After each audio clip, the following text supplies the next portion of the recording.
We're live for the last panel of this CentreCourt MBA festival. If you look at the MBA journey, it's a bit like a Hollywood movie. You always have that passage somewhere in the middle where the music can get quite somber, but not to worry because things lift towards the end of the film. For the same reason they don't give you accounting exams just before you graduate. Those are taken care of much earlier. And we try to follow that same narrative arc with CentreCourt and obviously end on a high note.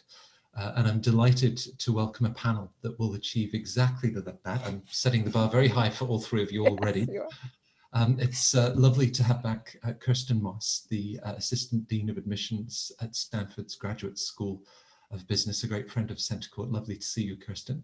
Nice to be here. Thank you. Also with us from the Sunshine State of Florida, Erenguc, who is the Director of Admissions at University of Florida and the Warrington School, the MBA program, and Anne Kilby, who is the Assistant Dean of MBA Admissions at the McDonough School in Georgetown. And we were just commending the beautiful campus shot. Anne, I bet you can't wait to get back onto campus and to have all of those classrooms and corridors filled. Absolutely, can't wait. Well, hopefully, as vaccines roll out. A year ago, and we did our first CentreCourt events virtually, I was reminded, I think, that today is an anniversary when the stock markets fell, but we already were seeing signs of what turned to a global crisis. Kirsten, as you look back at the last 12 months, and even as you're going through this admissions cycle, your team must have learned so much over the last 11, 12 months. You described back in October managing to land the plane just pretty much where you wanted to for the incoming class. And here we are with another admission cycle. Does it feel very different? What are you seeing this time around? I'm feeling a great deal of gratitude, Matt, to start to see some sunshine on the horizon. And I think, as Anne just said, to really know that the students we're admitting, we could actually welcome them, hopefully on campus, keeping our fingers crossed that that's face-to-face. A year into this, I think you're right, we have learned a tremendous amount, and part of it is just about resilience and what the human spirit can do, not only from our students who held all that uncertainty, but also from our team members. So at this point in time, it's beginning to feel, if we can imagine it, like we know how to do this. It's been a year, that actually everything's going to work out okay. So feeling both gratitude and optimism that sunshine's coming and we know how to handle this now. Well, I'm afraid this late at night, sunshine is in fairly limited supply. Sunshine out my window, for the gloom of my Zoom background. Now, of course, you're a school whose mission statement talks about change lives and change organizations, change the world. Of course, it's the world that's changed and it's lives that have been changed. As you look at the applicants, they're as dedicated, as talented, as open-minded with their ideas as ever. Does it look like another great class is going to be filled? Well, we're certainly, and I think we can hear from the other admissions deans, demand seems to be up for MBA programs. So we're certainly seeing many wonderful candidates coming across our transom, as it were. And what's been interesting this year is so many of them have had their lives impacted by COVID, whether it's in their personal stories, their families, or in their organizations, things they're doing to help their organization see through and be successful, or even outside in their volunteer efforts. So definitely the impact of COVID on individuals, organizations, and the world itself has been a big theme in many of our essays this year. Right. I'm sure, Naz, you're also seeing that with applicants to Florida. Now, you took on the position as the Director of Admissions just a few months before the world was turned on its head. It won't always be like this, we promise you. Just talk us through the last few months, this current admissions cycle, and even perhaps, new voices that are emerging in your applicant pool that perhaps you hadn't seen in greater numbers before, industries that have been hard hit, airlines, hospitality. Yeah, no, that's a great question, Matt. And I think for the most part, to date, we're ahead in terms of admit numbers for our incoming 2021 cohort. But I look back and I reflect on our 2020 students that started and kind of the resilience and the grit that they had to have in entering, their MBA program at this point. And it's interesting because I think that so many people, to Kirsten's point, they just didn't know what was going on, how the impact of COVID was going to impact them. So interestingly enough, we have had I've seen a lot of hospitality, especially here in the Sunshine State, hospitality represented in our applicant pool. But we're excited, looking forward to seeing, how we can train our new crop of students on all of the transferable skill sets, regardless of the industries that were hit, how kind of we've designed the curriculum to assist in hard times. And so we're excited for the crop that is going to be starting with us. We're still in the application admissions process, but things are looking great. And I'm excited, to be able to welcome these students back in the fall. Right. Anne, you're just down the road with Georgetown from that press room at the White House where we got daily updates. You might sometimes feel as admissions officers, you're expected to have this crystal ball and know exactly how things will transpire. But perhaps this year's applicants, to Kirsten's point earlier, they do have their eyes open. We've all, been impacted, but a sort of an encouraging sense of the sunshine that's on the horizon. What have you been seeing at McDonough? Sure. So for us over the past year, I guess now it's been a year, especially throughout the summer here in the US, we realized very quickly we needed to emphasize our value of empathy, of being, of caring for the whole person. Cur personalis is one of the mantras we have at Georgetown.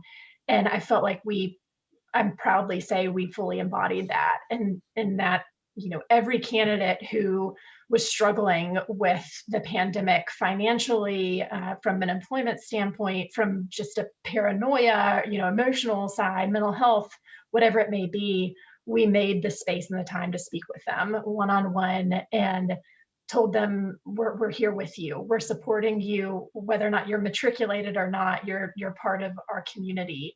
And so we did offer utmost flexibility for them.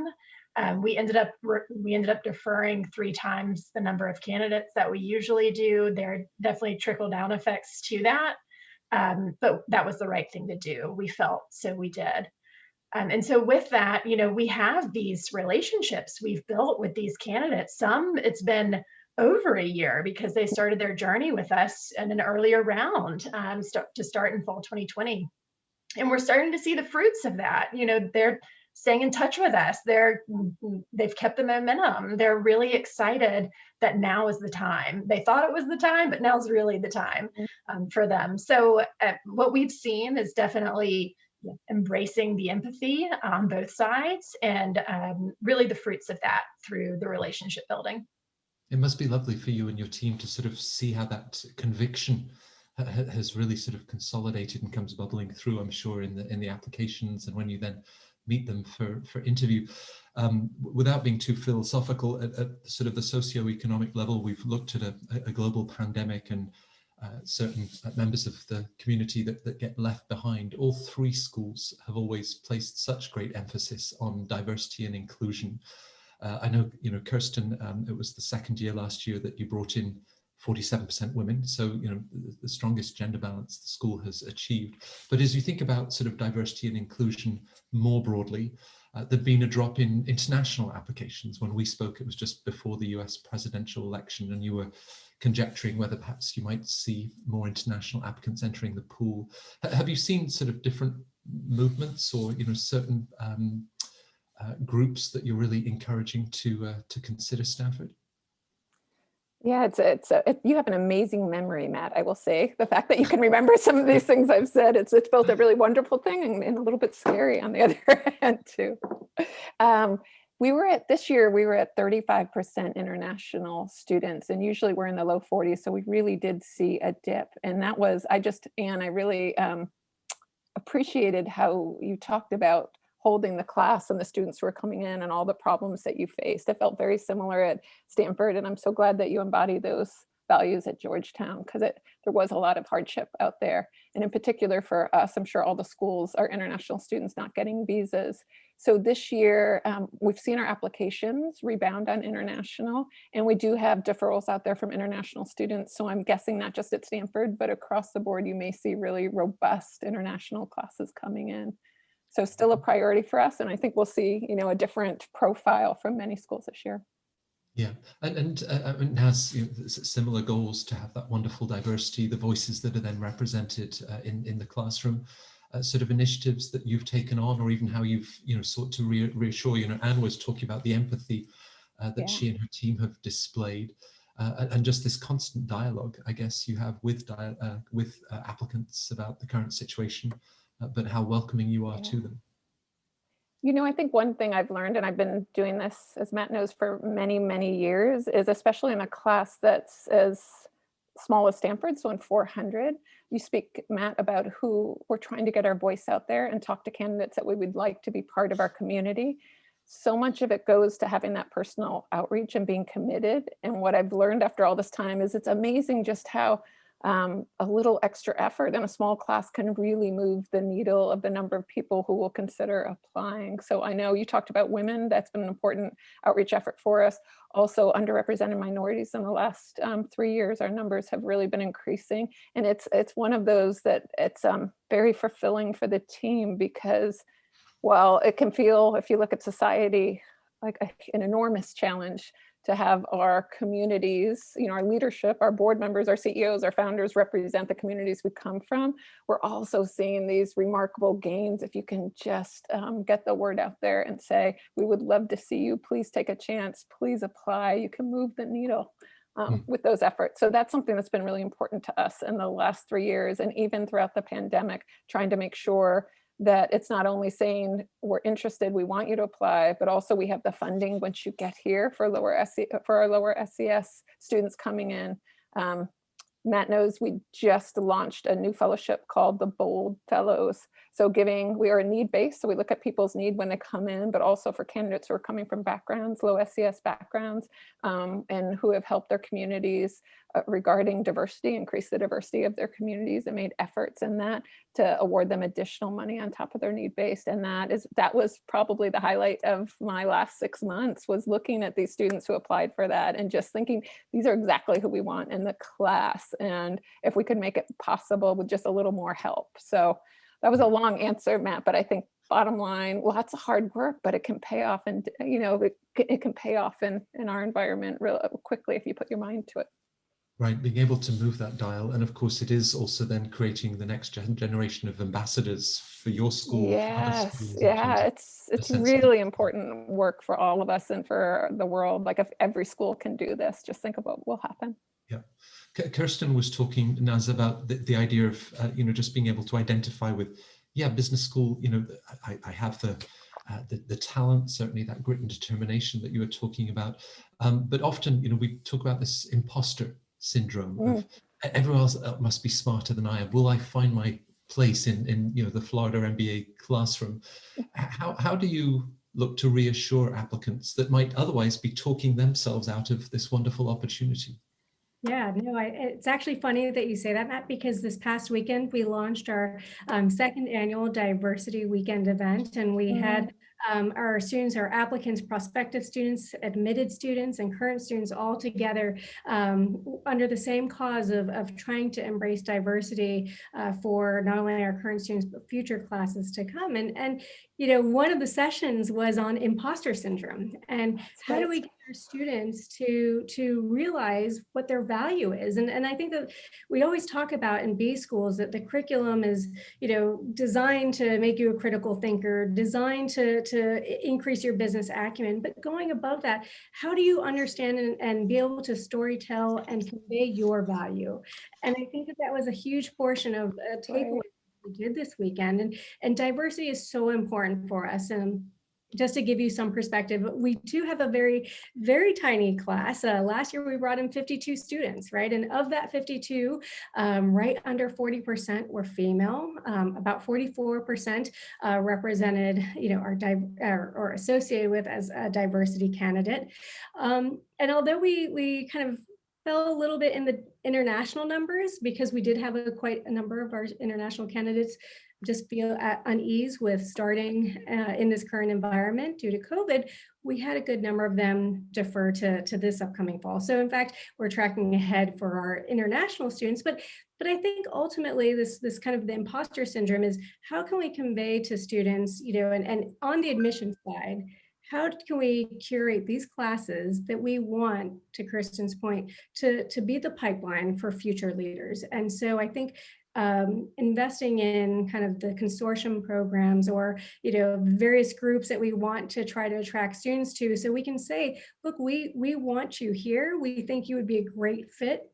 And I think that that's so much about being able to do that one-on-one coaching even before a student is in the application process, like in the prospecting stage. How can we decrease those barriers? And kind of this previous question that you had asked about what have we done, I think when you can invite people into your home, that's right? Awesome. And actively, well, maybe I'm in my office today, but when you can invite prospects into your home, and you have your dog barking, and the mailman stopping by, and random visitors, coming in, as I had my sister and niece staying with us at the early part of COVID, it brings a whole new element, right, of empathy and understanding, and people who recognize that, everything is kind of, in a new land, a new environment these days. And so I think going back to the point of diversity is critical. And I think that it starts with the prospecting side, and it never ends.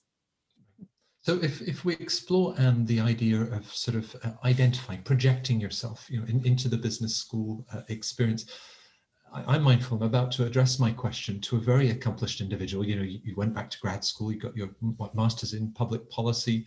If we ever interviewed, the work that you've done for the UN and the NGO on the working group for women, all of the additional work that you've done for the Olympic swimming team for the Special Olympics, these things would jump out. What are sometimes the pain points when a candidate sort of says, well, I see the school's GPA average, I don't have that average, I see their GMAT or GRE scores, that's not, if you published the height of applicants, they're probably nervous that they weren't 5'10.5", whatever, they always look to match those data points, but maybe, missing something. What do you see as some of the pain points that you're then looking to overcome to really encourage them to share their story? Of course, and you have done your research. You've all got wonderful profiles. That you found these things out about me, and I'm very proud of them, so that's great. So you're absolutely right that looking at statistics, it's so black and white, it can be, that it creates an automatic roadblock. It can be paralyzing to say, that's your average GMAT, that's your average GPA, that's your average years of work experience, whatever it may be, especially if you're looking at these data points in isolation. What's important to remember is that admissions, I know at Georgetown, and I'm sure on my colleagues' behalf too, it is holistic review. So rarely are we looking at just one indicator. And that's the point, is they are an indicator. It's a predictor. It's not fact. It's making a best judgment based on the data we have. So what that means is the more information we have, the more informed decision we can make. So I always encourage candidates to err on providing context, clearing up anything where that we might have to make assumptions, work gaps, undergraduate change of performance. Please get ahead of it. Be proactive in addressing it. And then the reminder on the holistic review is that one indicator should not make or break you, with the exception of extreme outliers. For example, and this, I don't know if this is for all, but at Georgetown, if you have a 1.5 GPA out of 4.0, that honestly is going to be hard to recover from. But outside of these extreme outliers, there's always room for context and understanding. And again, empathy is the theme I'll draw it back to. So tell us your story, make sure you provide the context, the situation. Oftentimes we hear that, yes, you performed under a 3.0 out of a 4.0 scale in undergrad because you were working full-time during it. You were supporting yourself financially. You were going through mental health issues, whatever it may be. Our job in admissions is, of course, to assess you, but not to judge you. So that's different. So enable us to have the full picture, the full story, and be strategic in how you are presenting that information, giving us as much information as possible, highlighting your strengths and other positive indicators. Do our job for us in that. Say, yes, I did get under a 3.0 in undergrad, but yet look at what I've done since then, the skills I've developed professionally, the promotions I've achieved, the courses that I took on my own, all of this. That redirects us in a very strategic, smart way. So I would say, again, don't be paralyzed by the numbers. They're just numbers. They're not the full story. Right. Kirsten, you've always looked at this idea of impact in the many different facets of an individual's life, and could always turn to you to share your thoughts. Now 4 years in and having read, 32,000 essays about what matters most to a person and why. You talk about the footsteps of a person. Can you just talk us through it? Because I think it really helps people as they sit down to address the GSB application or any school. Yeah. Just the sort of things that you're then looking to understand about the individual. Thanks for that invitation, Matt. And I must say, I love being on these panels because I learned just as much from your guests and from you, I feel like, than at my own school. And I was just resonating and how artfully you described that. We were literally talking about a candidate a couple of days ago who had gone to community college, taken 6 years, then transferred 6 years to graduate. A GPA they might, I'm guessing, be concerned might not be good enough, whatever that means. And as we were looking at this candidate, they had taken care of their siblings for a part of that. They were bringing money to both themselves and their family. And what we saw was, when it comes to these footsteps, Matt, that you just talked about, was not only the behaviors of grit and persistence and follow through, execute, all of that, but also the footprints that they left in their own family to help them survive and thrive. So I often talk about, if you think about any community that's been important to you, whether it's your professional, your university, or your family, or your church, however you define that community, what are the footsteps that you've left?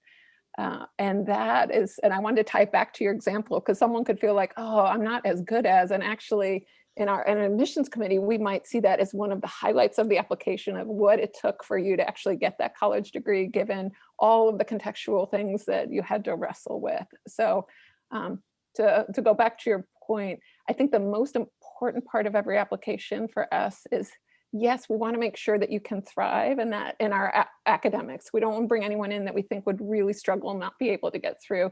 There's so many ways to show that, though. So once we feel comfortable there, and to everything that Anne said about give us the context about maybe other courses you've taken, other things you've done to prepare, so we have that and can say, okay, they'll be able to thrive. But then we turn our spotlight really onto, what are the ways that this person has walked through the world and made a difference in those communities that they've touched? And those are the amazing stories that we want to hear about. And it may not be that you're the president of your class. It may be that you're the person who took care of your family in really difficult situations. Both are incredibly meaningful to us. Yeah, it always sort of reminds me how reductive a resume can be, or certainly all of the white space that goes beyond job titles and the bullet points, which oftentimes just comes across as a job description and doesn't really capture the impact of your work. Now, as you look at a resume, my first question, of course, is, do you start at the top or all that fun stuff down at the bottom? How can somebody lift all those bullet points to be able to share with you and your team members the impact of their work? Yeah, and I actually, to Anne's point, right? If I've done my job right, I've been able to review an applicant holistically and recognizing that metrics alone doesn't tell the story, and neither does a resume or a CV to that effect as well. And so, of course, we look at the breadth, we look at the depth of the types of experiences, but beyond that, to Kirsten's point, is what type of extracurricular activities, what types of organizations, volunteer work have these individuals, participated in? Maybe they don't have a ton of professional experience, or maybe they have vast amount of professional experience and it's not overly varied, but that's because, they were nervous about leaving a certain job because they were supporting their families and, but they were heavily involved in their community. I mean, so every resume that we look at, it's a new piece of paper, it's a new story. Right. And it's trying to find, that story in that piece of paper. And that's really, I tend to spend more time reading essays and fine tuning that. And when we get to the application process, walk me through your resume, but not through the lens of me having your resume in front of me, but tell me the highlights of your career.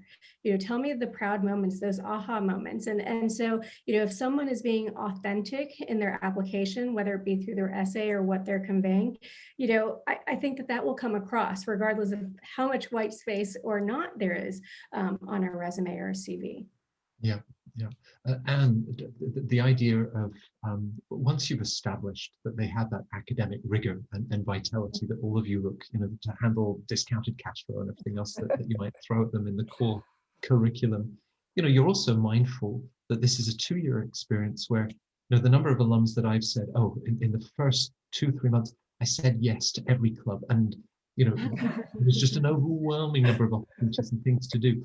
And you're very mindful of the role and the impact that they'll then have in that wider community beyond the classroom too. So perhaps this is where some of those other engagements and efforts that people have made really shine through and make a connection with you. Yes, absolutely. We at Georgetown specifically have a really big emphasis on experiential learning. So we do want to test you and challenge you beyond the classroom, because we're trying to provide you a whole education, whether it's across disciplines, across formats and styles of teaching and learning. And so part of that, as you alluded to, Matt, was on the student club and community involvement. And we want to incentivize students to be part of it in a manageable way. And we don't want to overwhelm them. And so one of the ways we do that, we have a month of volunteerism where cohort per cohort compete with one another over how many volunteer hours they can accumulate at that time. We also have a formal designation called MBA volunteers, where if you've accumulated a certain number of hours of volunteerism in your MBA period, then you will get this formal designation. It's quite an honor to receive. So we do have that encouragement. And then on the student club side, we have over 40 student clubs and organizations at just McDonough, and they are divided into affinity groups, professional groups, and then social networking groups, so that there is something for everyone. You will find like-minded peer groups somewhere across these. And our goal is that actually you find one across each of these verticals so that you can continue to grow your network, but also, your enjoyment and all that the clubs have to offer. So absolutely, when we're looking at someone at admissions, we're thinking about how they'll perform in the classroom, but really how they'll be as a member of our community and all that means. Right. Kirsten, as we look at, I guess you have an upcoming deadline, the final round for the intake in September, but also deferred applicants who, perhaps seniors in college, thinking about this idea that they could secure their place at the GSB for 2-3 years down the road. All of them in some way have been impacted in the last 11-12 months. Perhaps they didn't get that summer internship. Perhaps their industry, as we said, was badly hit. One of our viewers has just written in and said, if I've been working at ground zero in terms of the healthcare industry, perhaps, and working on COVID, how do you think that might best be sort of shared with you as an admissions committee? Again, how people and the behaviours that have really shone through as they've gone through such a challenging year. Great question. And I'll just speak for Stanford because our applications are all a bit different. And this would be an application tip as well. One of the things we did a couple years ago was add a question you can answer It's optional, you don't have to answer it, or you can give us 1, 2, or 3 examples where we really say, tell us about a time you've had an impact that was meaningful to you. So that would be a great place, Matt, to really step back and think, what am I proud of? I think you said that now, it's like my proudest moment. That's what we want to hear about. And I actually look at the resume last. I do a quick scan last. I usually start with the questions we're asking. So really think, for us, it's making sure that if there's a few things that you really have done, especially in the last couple of years, that you would want to share with your mother, the first person you go to, wherever it is, I want to know about those. And there's no definition that they have to be in sometimes I'll see students who give me all 3 examples from their professional life. And I wonder, did they, are they doing that because that's what they think I want to hear? Or are those their proudest moments? So they can really be very creative and flexible in that. Now, it's something different, but if someone has been impacted by the pandemic, maybe they were furloughed, whatever that is, I think the additional information section, which I'm guessing we all have, would be a wonderful place. Again, we're looking to admit, and I've seen that many times, and many of our newly admitted students from round 1 have been furloughed or left their job to take another one, or have been doing volunteer. There's some great examples of people who were furloughed and now we're doing some volunteer work in their communities. All of those are stories that we understand and appreciate, but I would tack that in the additional information section. And you do give so many opportunities for your applicants to share these different facets, these different parts of their story. Each part plays a role. There are 2 voices, Naz, that also are then sharing their perspectives. We had a panel earlier today. Someone was very dismissive about letters of recommendation, but this is an opportunity for 2 individuals to really share insights and perspectives on you, what makes you tick, your value system. How do you look at the letters of recommendation and advice that you'd have for applicants? Yeah, so I always get the question about who should my recommenders be from? And I, first and foremost, we're a professional program. Sorry, my light just went out. I've obviously been... I've sent it across the Atlantic. I apologize. It's the recommender gods coming to haunt me. I'm just kidding. So I think the important thing to think about when it comes to letters of recommendation is that they should be from, current or previous supervisors or mentors, people who know you the best, right? I always get the question, should I have the president of my company write me a letter of rec? And I say, do they know you? Do they know you well enough that if you have, some big aha moment that you would call them? Because if the answer is no, then I would say find somebody that knows you better. We value what recommenders have to say because that gives us another perspective of the student's story. And we know also within that same conversation that you probably wouldn't ask a recommender that you don't think would write a good recommendation letter, unless maybe you have very low self-awareness. So we know for the most part, those who are providing letters of recommendation, that they have a good rapport with this applicant, although sometimes it turns out the other way. But fundamentally, I think that the question over and over is, what is an additional data point that we can collect on this applicant? How well they work in groups and teams? I'll tell you that about 50% of what we do in the MBA program is team-based. So we value, that in letters of recommendation. We value the fact that every person that we bring in, how will they impact that larger culture? With the class of only 52, that's a large, every voice is a pretty loud voice. So we want to make sure that we're bringing in individuals that are eager, engaged, ready to dive into this experience, and that will work well with others. And we want them to be involved in, experiential learning opportunities, our case competitions, global consulting projects, and global immersion experiences when we can get back to actual travel. And so we want people that we think work well with others. And that's oftentimes what professional letters of recommendation can help us convey. Naz reminded me, as the lights flickered, the potential, of course, for humor. Now, humor can be perhaps a high risk, high reward. As a Brit, we're often misunderstood or having to explain what we meant.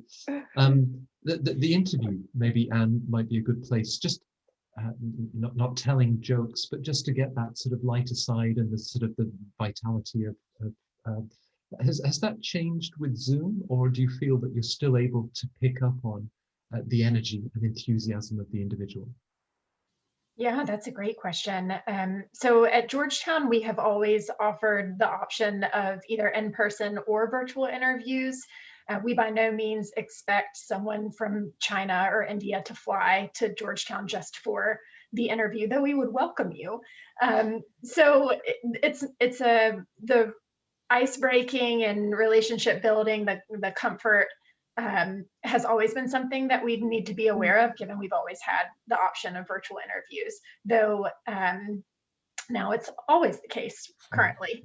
So with that, we spent a lot of time on interview training. Our interview team is mainly made up of students, though we do have some alum and staff who serve on it as well.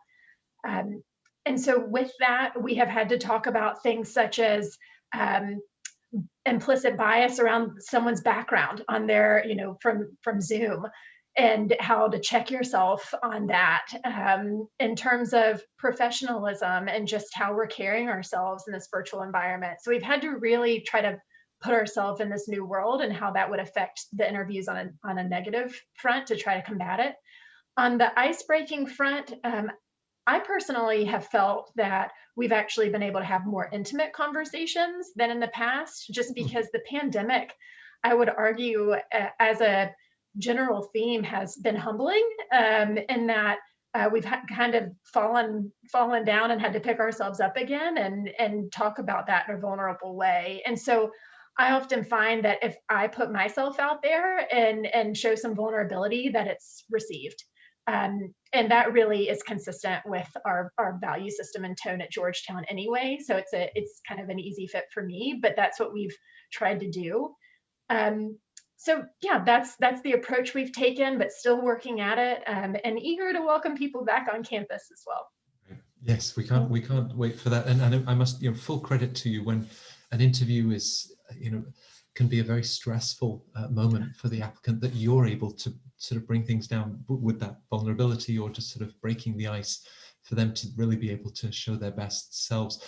You've got a very committed network of alumni, Kirsten, that are involved in the interview process. And I guess round two, that's very much apropos for the coming weeks. Perhaps just another tip for all of those that are about to face an interview. It's a conversation. Again, it's not, what do they want to hear, but just a great dialogue that you're likely to have with someone, that has had the GSB experience. What are your sort of thoughts that you share for anyone that's going to face the interview? So at Stanford, and Matt just mentioned this, we have on a committed group of alumni, it's about maybe it's a little bit higher than that, maybe 350, 400 alumni around the world who do these, and most of them have been doing it for many years. And there's quite a lot of training they do. It's behavioral-based interview. The tips that I would have is, and we used to just pair in location as much as possible, but now we have a little bit more flexibility. So you may be paired in other ways, could be industry, other things. But the reality is, just like you said, Matt, it really is a conversation. Sometimes when I'm reading the evaluations later, because I get a chance to obviously pour over them, and one of the alumni will say, oh, started out really nervous and then, relaxed right away. So we know this is going to be nerve-wracking. And that when I read that, it's a celebration of the fact that, they're able to calm down and get comfortable. So that's our hope, is that you will show up and try to bring your true self. The tip I would give, or at least for folks, I'll speak for Stanford, is in your essay, we just talked about trying to share somewhat your proudest moments and what they were. This is not a time to have to worry about your GMAT score, your GPA, or any of that. You really want to come forth and talk about what was important and what are you proud of. So if you could rehearse in your own head, what are some of those stories you'd like to share?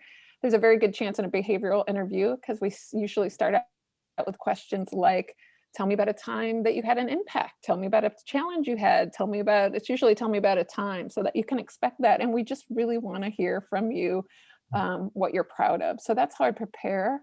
And then I'd say the second part of the interview is an opportunity to get to know your interviewer. And that really is, Matt, where that sense of it's a conversation comes in. And that is our true hope, that you can meet someone from the community and get your questions answered. So I guess the second tip I would give is to know that this is not meant to be torture. It's actually meant to really understand, a little bit more about Stanford and have someone understand a little bit more about you. And if you can frame it in that way, I think you'll show up great. And that's really our hope. Yeah, yeah. I mean, in different ways, all of you have said, this is not torture. Yeah. The chance to step back for any young professional and think about, where business school might fit, and really embrace it. I'm sure that must. Is that something that comes across, Naz, when you read an application, say, I think this person has really enjoyed the sort of the introspection or self-reflection that we've encouraged. Does it jump off the page? It most certainly does. And it's funny that after years and years of reading applications, you can, almost instantaneously get the kind of the vibe of that individual based off of how they respond to various questions. And, interestingly enough, we always get the question of, why do you ask what hobbies we do? And it's funny because, it goes back to that culture piece. It's also another point that somebody can reflect on something beyond what they perceive an admissions committee to be looking at or looking for. And so, it's so much about how can you be genuine and authentic. And it does come across when we're reading certain applications. We always know who's copying and pasting one essay prompt from one school's application to another. Do that. But I do think that there's and it's hard for a lot of people to highlight their successes because they don't want to seem like they're boasting in their applications. And so a lot of this is if my team and I have done a great job, we've started talking to these prospects even before they've started the application so that we can kind of coach them through this. And our application process, once they've submitted everything, the interview process entails meeting with an admissions team member, meeting with our business career services team, as well as our student affairs team, and all separate interviews. And so even though it's kind of a more jam-packed, interview day, if you will, it gives us each an opportunity to have that conversation with the candidates to really pull out from their application who they are with three different individuals to be able to really get, because we'll be in committee and people will have different things. And I'm like, oh, I didn't know that person made, true story, cat hammocks. And, and what comes in some of these, these interviews is just really phenomenal. And I think that it's also just building upon seeing that in their actual application. And it starts with that, right? And then it continues, and hopefully they matriculate and they continue to tell their story and continue to go out and be a strong ambassador for the program for years to come. Right. You've all mentioned the sense of humility, both for yourselves and the roles that you're so happy to play. But candidates, and imagining sometimes they're just so eager and they want to share another accomplishment. And did I tell you this in paragraph 6 already? And perhaps a difficult question, but just navigating that path of sort of humility, because you're all very experienced, you're very attentive, the time that you'll take with each application. So they don't need to shout and shriek. You'll find this. They still need to bring those accomplishments and qualities, those hobbies and passions to your attention, but not perhaps overstep the mark. Humility is really something that you cherish. Mm-hmm, of course. So as part of our interview training, we talk about cultural considerations, which I think needs to be acknowledged when you think about humility and boastfulness. Some cultures are, and US being one of them, it's more common to be more vocal about your accomplishments. Not all cultures are that way. So you need to show understanding around that and forgiveness around that. And if it requires then the interviewer to ask a follow-up question to really get at what you achieved and some examples, then that's what the interviewer needs to do to make sure that some of the responsibility is on us to make sure we're drawing out the information that helps us make an informed assessment. But I also echo what Kirsten said, and coming in prepared with, no matter what the questions are, what are some key examples that you're going to plug in somewhere within that you think really were defining or that you're most proud of, or exemplify who you are. So lastly, I would say on the humility piece, you do need to convey your true self, to copy what Kirsten said, which is if you are someone who is more vocal, that's who you are. Own that. If you are someone who is more humble, that's you. By no means, I think, are any of us suggesting that you need to try to fit into some mold about what you need to be able to list this that way. Be your true self, but also take full advantage of this opportunity. Take some pressure off. No, the interviewer has a job to do, and they will do that job, and be prepared. Yeah, and trust. I've enjoyed so much a career that I built within the business school community and admissions officers, just that sense of trust, to be yourself, and you'll find the story. You'll be able to work it out. Kirsten, you might have had applicants that have memorized everything that you publish on the website, or they've tried to meet with 38 Stanford MBAs before applying to the school. Points for popularity. Your team makes a lot of effort through info sessions, webinars, alum again that are very active. What do you think are some of the good ways, in the absence of a campus visit in the last 10, 11 months, to really get to know the school in a more meaningful way? And I want to be clear too, that we don't, again, I'll just speak for Stanford because every school is a little different, but we are not in any way tracking how many interactions someone has and with 100% integrity, that somehow drives our admissions decision. What I will say though is putting the control back into an applicant's hand. Certainly when I read an essay about, our essay is, what are your aspirations and how will Stanford help you get there? The more that a candidate knows, the better they're going to be able to make that compelling. So I think each candidate can think, what do I really know to make sure that I can put my best foot forward in this process?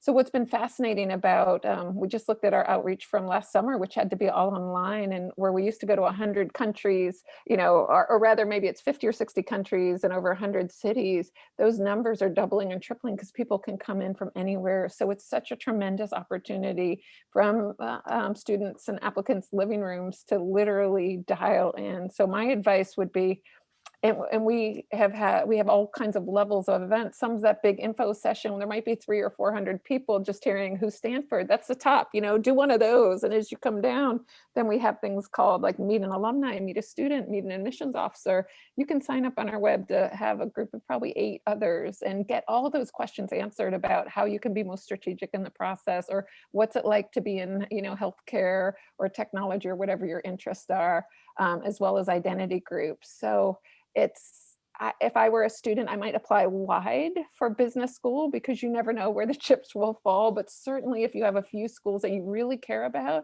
investing several hours on these easy to access online events, you will know how to tell your story then, I think, much better and I'm just even struck listening to how Naz and Anne and I are all talking.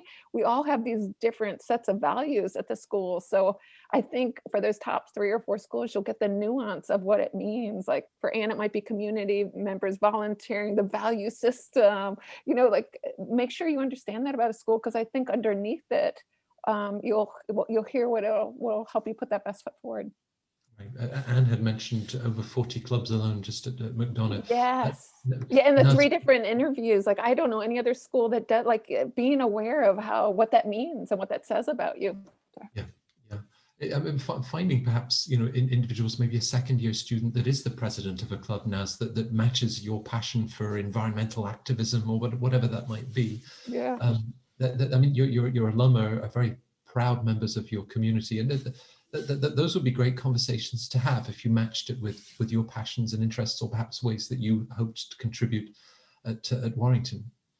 Yeah, no, it's funny that so often when we start talking to applicants, they start already saying, I've been, searching through the UFMBA alumni network on LinkedIn, and I've already connected with XYZ individual, and that's fantastic, right? And I think we have so many opportunities for connecting with not only admissions, but with our career services team, with our student affairs team, but going above and beyond that.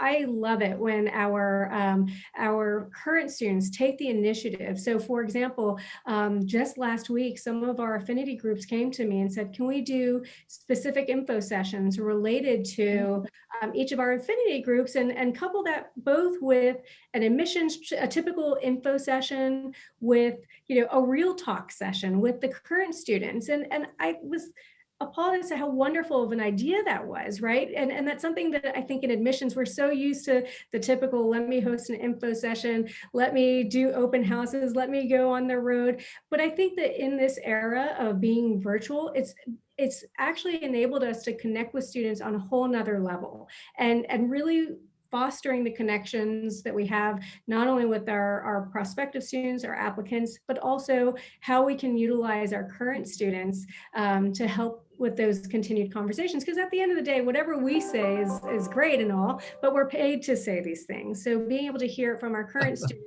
and our alums, that is a much louder, stronger message. And so our current students are an integral part. In fact, once an applicant is admitted, they're immediately paired with an ambassador to help them through the process from, the point of admission until matriculation. And more often than not, these connections don't stop at that point. They continue for a lifetime. And so I think it really starts with being able to convey what our culture is like through the eyes of our students. Right. I obviously with 4 kids, anything to do with Lego has always featured heavily in my life. That the CEO of Lego recognized, I think 20 years ago, that there was a community that was out there. What he said, over 99% of the world, the smartest people in the world don't work at Lego, kind of clever way to frame it, and they have wonderful ideas. And so it was this way that the community was then shaping so many of the architecture projects and other things that Lego comes out with, that your students or your alums are then coming up with these initiatives. It speaks volumes, I think, about those initiatives. So Anne, as we reach, what are we, with approaching the end of February, and as you look at the intake in September, one of the questions that emerged from a lot of individuals, obviously, they see this as the right time for them to go to business school. Is it too late to apply to McDonough for September? I mean, you've already had 2 very busy rounds, I'm sure. It's a great question, and we are hearing this question quite a lot. So at Georgetown at McDonough, we have seen about 20% increase of applications to date. And so, yes, it is, the volume is higher, which therefore makes a more competitive selection process. And so I know that can sound intimidating. However, how it is empowering is this is the class you want to be in, because these are the best of the best. We haven't changed our enrollment targets, so we're able to be very selective in who's in this class. So I would use that as motivation to say, I want to be one of those best of the best. Also, worst case scenario, if you are waitlisted and ultimately denied, especially because of capacity constraints, we do have a reapplication process for next year, and we actually have a very positive bias on reapplicants. We know if you're coming back to us, you must be determined, you must be passionate to come to Georgetown. We also offer personalized one-on-one coaching between cycles, so we can help you to be as prepared as possible, put together an even stronger application. So I understand the hesitancy. It is a more competitive market right now, but also, don't you want to be part of that cohort? So I would encourage you to do it. Great incentive. With round 3 ahead of you, Kirsten, and receiving also those applications for deferred enrollments, one small detail, applying as a senior in college or during your master's, if it doesn't work out, that wouldn't prevent you from perhaps successfully applying 3-4 years later, right? So it's certainly worth considering at this stage. Absolutely. And then Stanford has a similar take as Anne does, that we look at reapplications positively, and our admit rate on them is high versus the pool. So there's no reason why not to, if you have the time and the opportunity, there's no reason not to apply in college and know that you could do it again later. I look at it, what's also fascinating to me, and this is a very, very small sample size, so I don't think that we can necessarily say this is truth for every year, but in the last couple of years, I've been looking at who our college admitted students were who are coming. Most of them come 3 to 4 years later, and a much higher percentage of them have ended up doing entrepreneurial things. So it's also an opportunity not only to have the golden ticket and know that you've got 4 years later that you have an opportunity and don't have to worry about it, but also many of these students might have done something in a more traditional role, industry, finance, consulting, tech, whatever it is, for a couple of years, and then said, hey, I can do whatever I want now. I don't have to worry about my recommendations. So it's really, if I were a college senior, I definitely think that I would be strongly considering to just have that flexibility and invest in, your own risks that you can take later on in a way.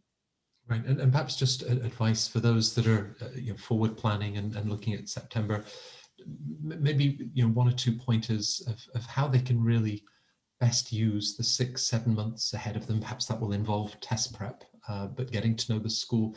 Kirsten, how can they really sort of benefit from the next 6-7 months to prepare ahead of round 1 deadlines in September? I think, and I'm again speaking for Stanford, our first essay is what matters most and why. And it's really a critical moment if you're thinking about investing 2 years of your life to achieve something, to figure out what do you care about, what are the problems you want to solve, what's important to you. That is a great place to start. And you don't have to write that essay, but you have to start dreaming about that essay maybe, and then what your aspirations would be. So I might tackle that first to get in the right frame of mind and begin to understand, why is business school going to be so important? And that will drive your motivation to make, I think, the application process one that many of our midst look back and truly say was kind of a transformational moment for them, versus just sheer, I have to do it and I have to roll this boulder up this huge mountain. So, because that forces you to start with, what do I want to get out of this? And then all these important questions will cascade. Well, what kind of program then is going to make sense to me? Where do I want to be in the world? All of those things. So that's where I would start. You also raised testing. For me, what I've learned over time is, as we've said, testing is not the be all end all. I do believe in my heart, though, for many schools, it can be linked to financial aid and other things. So if you're going to invest some time, I think that is a good place to do it. And make sure that you feel, once you've taken that test, that it was a good reflection. So if you take it once and you feel like, oh, I ran out of time, or I could have done better in my practice test, well, maybe it is taking it one more time. You don't have to go beyond that, but that can just be a nice foundation within the application. So make sure you've done as well as you could. I'd say those two things, if you've got 9 months out, would be a good place to start. Right, and it might be very old school, but maybe keeping a notepad and pencil by the bed. Exactly, right, exactly. Wake up at 4 in the morning, and it's not Amazon's Alexa that has the answer, it's within you, right? Yeah, it is, and it'll drive you forward. And as the other ladies on this panel have said, it's what makes you come alive in your applications, that truth. Yeah. Well, now turning to you as people are either looking at applying in one of the final rounds for September, or sort of planning ahead, different ways to reach out to the Warrington School. What would your advice be to them? Yeah, so first and foremost, our round 3 deadline is set for May 15th. So if you are thinking about starting as early as this August, as a reminder to all that may or may not know, we do offer full tuition scholarships, and near 100% of our scholarships. That's great. So we do still have money in the pot of gold, if you will. So if you think that now is the right time, I encourage that. If you are thinking about, applying by our round 1 deadline in October, things to think about now, to Kirsten's point, is GMAT prep. In fact, if you go to our website, we actually have some GMAT test taking tips on our kind of in 10, 12 minute little kind of TED Talk kind of session. So I encourage you to start with test prep, start thinking, like you said, that jotting down those thoughts, those aha moments, thinking about your resume and how you best tell your story. So I think you have time to think through all of this, and that time will only be on your side. But I definitely think test preparation is one component that a lot of our applicants, they're most hesitant towards, but I say the best way to tackle it is just to start. Right. Yeah. You'll never achieve that if you don't. So, and maybe a final word from you, just for any advice that you'd have for our viewers looking at this year or for next. Sure. I would say, I know that we are still in challenging times. I know we are a year into this pandemic in the US, at least longer for some overseas. Use business school, use the MBA as your light at the end of the tunnel. Use that as your opportunity you're working towards and looking forward to get excited about. So I would use it as inspiration. Well, I think all three of you have you promised sunshine on the horizon, or light at the end of the tunnel, and you certainly brought that to everybody. This, as you know, not only those that have been following us on Zoom, but on the Poets and Quants homepage, but it just serves as a wonderful, wonderful reference. And people, Kirsten, I've shared with you some of the numbers that these videos have picked up. So to have shared so much encouragement, you know, at 11, 12 months into the pandemic, and to really share that light and the sense of the possible, I think has been a wonderful, wonderful thing to capture in the last 60 minutes. So Kirsten, Naz, and thank you, all three of you, for being involved in this and joining us at CentreCourt. Thank you. Thank you for having us. Such a pleasure.